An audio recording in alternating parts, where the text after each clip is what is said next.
Hi, welcome. Welcome to Square Ruth. That's my nickname and that's my show. Today is a topic that's very dear to my heart. You can be happy. You can choose to be happy. And to know that happiness is a choice is a wonderful thing. There's a saying, happiness is an inside job. Other people don't make you happy, just like other people don't make you make you mad. It's you choosing. You choose your reactions. You are totally free to react the way you want. And to depend on someone else to make you happy, that's not right. You know, have your own power over your whole being and your emotions. So today, just go along with me and you'll see how I do that. It's a wonderful feeling. I'm now going to show you a sign that when I was a teacher, I put on the board, and a student said to me, "You can't write that up there. You're a teacher. You should not write that up there." This is the sign. Now, what do you think this says? He thought it says, happiness is nowhere. It's all in how you look at it. Happiness is now here. And if you're a happiness is now here kind of person, that helps a lot. It helps you and everyone around you, everyone you deal with, everyone you care about, everyone you see, if you have your happy energy on. I started studying about this in the 70s. I was teaching at North Haven High School, and we got a grant to send about 50 of us away to learn values clarification, humanistic education. And it gave me some new ways of looking at life. It was very, very wonderful. One of the exercises, there are all these exercises. One of the exercises is called 20 Things I Love to Do. Make a list of 20 things you love to do. Well, at that time, I don't know. Maybe I didn't look at life in such a way that I do now. I was talking with my husband the other day saying, you know, I'm happier now than I've ever been, and it's the most beautiful feeling. I have my list from years ago. I got about 5 to 10. I couldn't imagine getting 20. Something about it, the way I was looking at life. But now, I took that list, I said, oh, I still love those things, and I added more. I'm up to about 30 things I love to do, really love to do. Now, you need to know who started this. There's a book called Education of the Self, where getting to know things about yourself helps you get a better outlook. And it's Sidney Simon, Leland Howe, and Howard Kirschenbaum. They set up this program for teachers. And it was a beautiful thing. You make a list of 20 things that you love to do, whether they're big or little. Think of seasons, the holidays, places, people, and use a symbol if you're doing this with other people and you don't want them to know something that's on your list. You want to keep that private, you do that. All right, then, what do you do with that list?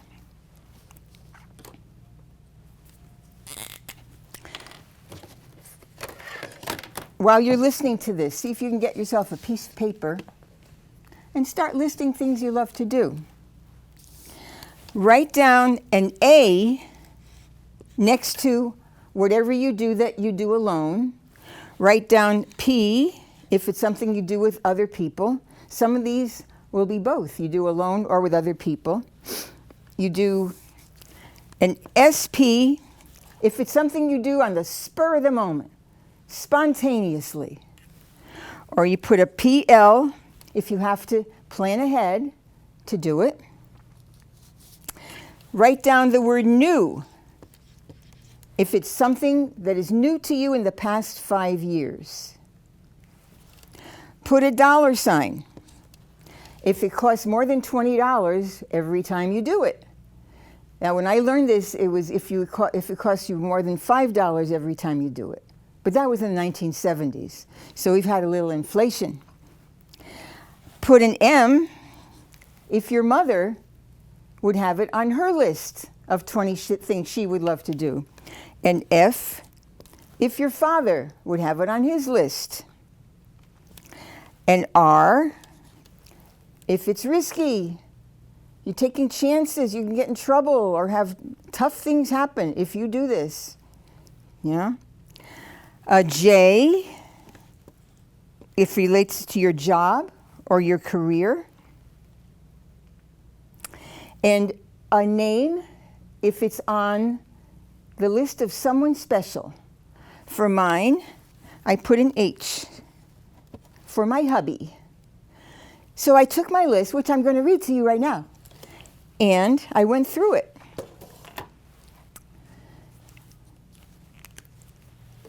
I love to go to movies or watch movies on TV, either way. I love to speak, learn, and sing in foreign languages. I love languages. I love to pet a friendly cat. I love to explain math. It's one of my top 5 favorite things to do in the world, to explain math to someone who is lost, who hates it, who wants to avoid it at all costs. To explain it and get them to see it, oh, there is nothing like that feeling. I love to watch snow fall. I have a chair that I have close to the window in the winter, and when it's a snowfall, I just love it, especially if it's falling at night and it falls down past one of the lights on the house. I love that feeling. In fact, the first snowfall of the year, when I was teaching, we would pop outside the door just to see and feel the first snowfall of the year. Road trip. I love to go out to dinner.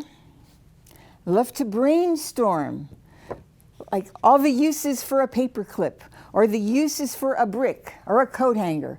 Oh, all kinds of different things. I love to invent things. I invent all kinds of different things around the house. One would think I would have gotten myself to fill out a patent form for some things, but I never did. I still have to do that. I have to write my book. I'll get to it. I love to visit with friends, getting together with friends. I love to play golf. I don't do it anymore, but now my back doesn't hurt anymore, and I got a little money in my pocket. But I miss golf. You know, I may go back to it. We'll see. I love to look at the sky. It's one of the most magnificent things. Just to see the changing in the clouds and the colors, the blue and the sunsets. Ah, I love to look at trees. I think trees are magnificent.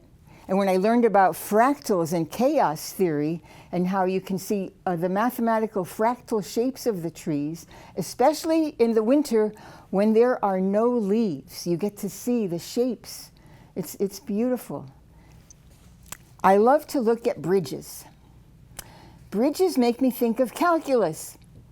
When you study calculus, you learn graphs and area under graphs and so forth. So when I look at a bridge, it brings back beautiful memories of when I was getting my bachelor's and taking three years of calculus, 2.5. It was glorious. I love to see signs of the changing seasons. I love to see when the crocuses come up. I love to see when there are some reddish branches in the trees in August. August is a wonderful time. The first snowfall, like I said. I love those. I love living where the seasons change, and seeing the signs of it. I love to be around palm trees and turquoise water. Something about it. When I fly down south and we catch the sight of the palm trees and that water, oh, it's just a glorious feeling. I love where I live, up here in New England, but visiting the Caribbean and Florida, oh man, it's glorious. I love to go to a wedding. There's something magical about a wedding. I love to sit up front near the ceremony. I love to see the flower girl walking down the aisle, all that. I love to go on a ride to hunt for Christmas lights. I love to go out in December and ride around neighborhoods, find out where there are some good lights and go to that street. It's just wonderful. It doesn't have to be anything fancy like those TV shows. I just love it. I wrote a poem once that Christmas lights on snow-covered shrubs looks like colored sprinkles on cupcakes. I never stopped that feeling that the lights looking like the colored sprinkles. I love public speaking. I love to present workshops and so forth. Dance. I go to the senior center once a week for something called fun dancing. Oh man, I always would tap my feet saying, you know, I really should dance more. Now I know I can go there once a week with my buddies and we have a grand time. I love to go for a walk, especially where there are hills. I'm talking about my exercise walking. I love to walk up and down hills for exercise. I love to learn things. Now we're going over 20. I love to go on cruises. It's like being in another world for a week. I love my church. My church is not just one of my 20 favorite things. This is a massive, big interest in my life, my connection with God. This new church, I was brought up in traditional churches. This new church is very different. The music is different. The praying is different. Everything is different. The socializing, all the activities they have. This is New Life Church in Wallingford. I'm telling you, I love going there. I love teaching in a program called Thresholds. My husband and I, we team taught at Big Cheshire. Big Cheshire is Cheshire Correctional Institution. This is a maximum security adult prison. And my husband and I would go in for a 12-session course with incarcerated men, not near the door, way into the prison. And it took about 3 months to get through that course. And it was wonderful. We did it for years. My husband did it a lot more years than I did. But you felt like you were making a difference. And every time we left the prison after a night of the class, we just felt, both of us felt, we were like an inch off the ground. I love reunions. I'm usually on the committee for my reunions. I graduated 61 years ago from high school, a little girls' school in New Haven. And getting together is fabulous. In fact, some of us have a monthly luncheon, like a monthly mini reunion, because we enjoy each other's company, you know? Make new friends, but keep the old. One is silver, but the other is gold. If you were ever in Girl Scouts, that's one of the songs that you sing. And it's also like, you know, we had our hearts connecting years ago, and home is where the heart is. So these are all like homecomings. I saw that saying. I think it's a beautiful thought. I love to film these TV appearances. You have no idea. This is really a beautiful, happy feeling right here to make this happen. You know, pick the outfit, get mic'd up. I'm mic'd up. I love that. So what are my results? I find that all except for one of these, I do with other people. There's only one of them I like to do alone. In fact, I only do it alone, and that's my exercise walk. I don't want to walk with anybody because I'm either too slow for them or too fast for them, and I love to meditate. That's the only one. Everything else I do either alone or with other people. That's my only solo thing. Only 5 of them cost more than $20 every time I do it. That says to me that if I'm not rich, I can still be happy. And, you know, being rich would cause other problems, but it would be wonderful in some ways. There's pros and cons. I do almost everything spontaneously. I can plan things, but I do a lot spontaneously. I have only 3 things that are new to me. Sometimes people get nothing that's new to them. But you got to find things that in the past 5 years, you can look back and say, oh, I just started that. That's neat. My mother and father would only have had about 5 or 6 of these on their list. None of them are risky. 14 of them relate to teaching, my job, my career, my chosen career. My hubby and I overlap with 15 of them. He has things to do that are just him and not me. I don't prefer those, and I have my own. But we have a very big overlap, which is wonderful. So that's me. Do yours and see what you can learn about yourself by writing out your 20 favorite things to do. Now, all that, as I said to you a few weeks ago, this is the chemical expression for sugar. If I'm having too much sugar, I am not happy. It really just erases my whole attitude. So I have learned I can have it once a week and be fine, but I have to watch it. Next, wait till you see this. There are things we have to do in life. Have to do. Actually, there are only 2 things you have to do, but we'll see. Make a list of things you have to do. Like, I have to brush my teeth. I have to walk the dog. I have to get the dishes done. I have to take a shower every day. Things like that. I have to call my mother. Make a list of 5 things you have to do. And tell yourself why you have to do those. Then, cross off the word have on each one. So you need to write it as I have to. I have to take a shower every day. I have to get my clothes in order. I have to pay my taxes. Cross off the word have and write choose. I choose to pay my taxes. Tell yourself why you choose to do each one. I don't have to pay taxes. There's an alternative. I can go to jail. I don't have to take a shower every day. There's an alternative. I could get all smelly. I don't have to walk the dog at all. Now, that dog could just sit and be as crabby as he wants and bark and everything, and I don't have to walk him. Why do I choose? Why do I choose these things? Why do I choose to call my mother? I don't ever have to call my mother. I choose to because it makes her so happy. It makes her feel like the connection between us is solid, and knowing what it's like to be older, it really means a lot. It means a whole lot. I choose to go for all my exercise. I do not have to exercise. I could let my heart just sit there and go get nuts because it does not get exercise. The blood doesn't pump. But my body is the most amazing thing I will ever own, and I might as well take care of it. So I choose to do my exercise. There are only 2 things you have to do. You have to die, and you have to live until you die. There is nothing else you have to do. So if you are leaving a party and say, well, I have to leave now. And if people really know you, they say, there's nothing you have to do except die and live until you die. My friends tell me that, I know.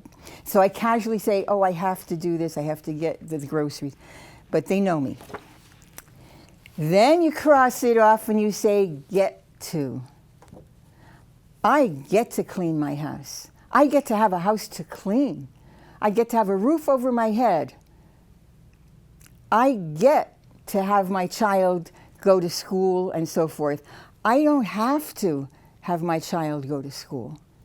I get to have, there are places in the world where you cannot send your child to school. The things that you get to do, that you say, I have to do it. Well, think of it in another way. So, have to, choose to, get to.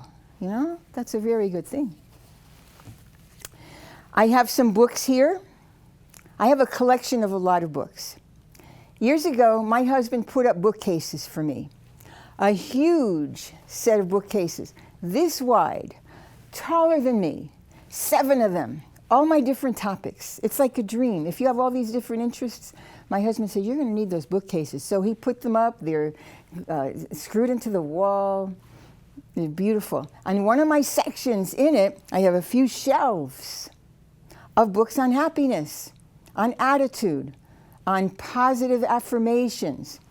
Here's one. You Can Be Happy No Matter What, Richard Carlson. Happy for No Reason by Marcy Shimoff. This is you have 7 steps for being happy from the inside out. This is when I loved myself enough. Happiness comes from really loving yourself. That's the start of all of it, to really accept yourself for who you are, change the things you need to change about yourself, and just love yourself. That's the start of where all the happiness starts. The start of where all the happiness starts. You know, sometimes the brain. The 100 Simple Secrets of Happy People. And Live the Life You Love by Barbara Sher. These are very good books. I have a bunch of them like this. Is 5 of probably 30 books like that. Watch out when I go to Barnes & Noble, because there's always more. There's a huge body of knowledge on how to be happy. A very important book is Refuse to Choose. Refuse to Choose. Just by the same author, Barbara Sher. Refuse to choose. I was complaining to one of my friends that I have so many interests. There's so many different things I love to do. And I don't know how to manage all that. How do you live like that? Because I really want to take drum lessons. You have no idea. When I see the drummer in church, we have drummers, guitars, electric guitars, drummers. I just would love to be drumming. But I don't have time. Well, it's not I don't have time, I don't make time. But how do you manage having all these different interests? Well, refuse to choose means you do them all. Not all at the same time. Some of them you'll do for a week. Some of them you do for 5 years. And then at a certain point you say, you know, I really don't feel like doing that anymore. So you put all that into a nice box, put it into the closet, because you may go back to it 5 years from now. Some of them are a lifelong interest of yours. Some of them you do for a year, but refuse to choose. She calls people like that a scanner. Like sometimes you scan all the different interests and you focus on some. It's just a beautiful book. After I read that book, I felt like I could make it work. I could really make it work with the way that book explains how to go through life. It's pretty neat.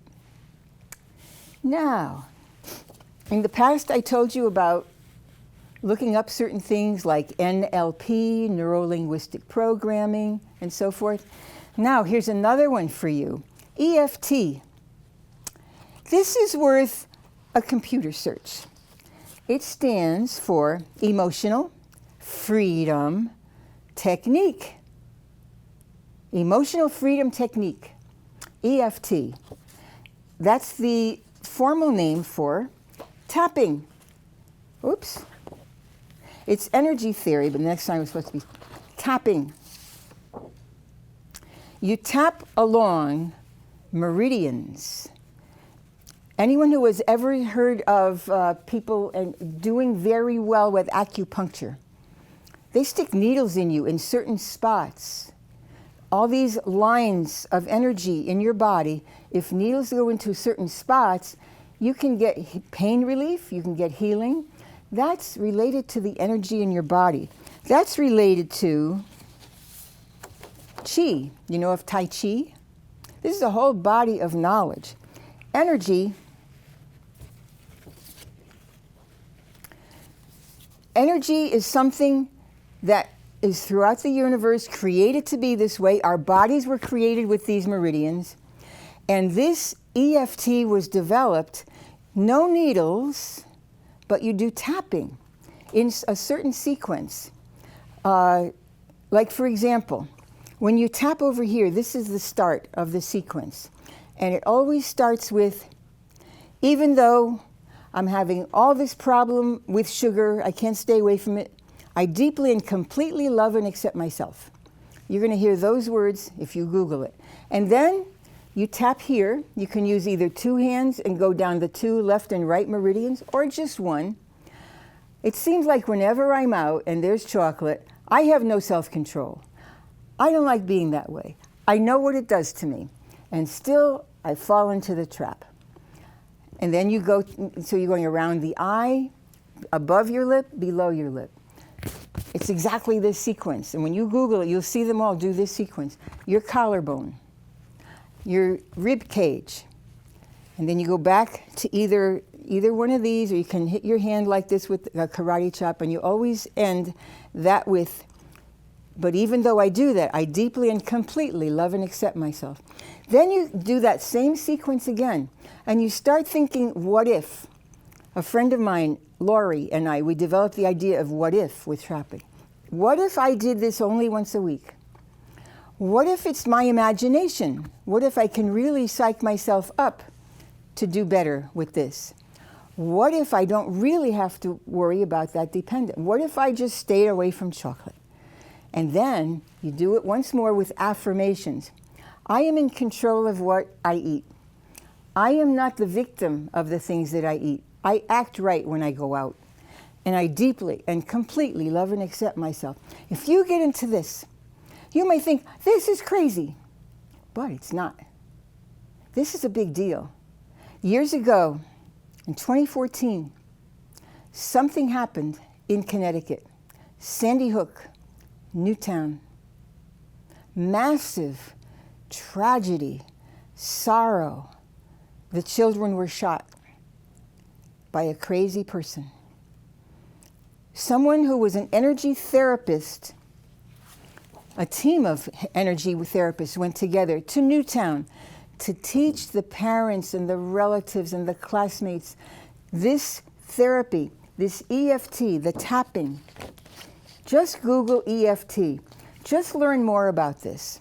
It's a powerful, beautiful thing. You can do it on your own.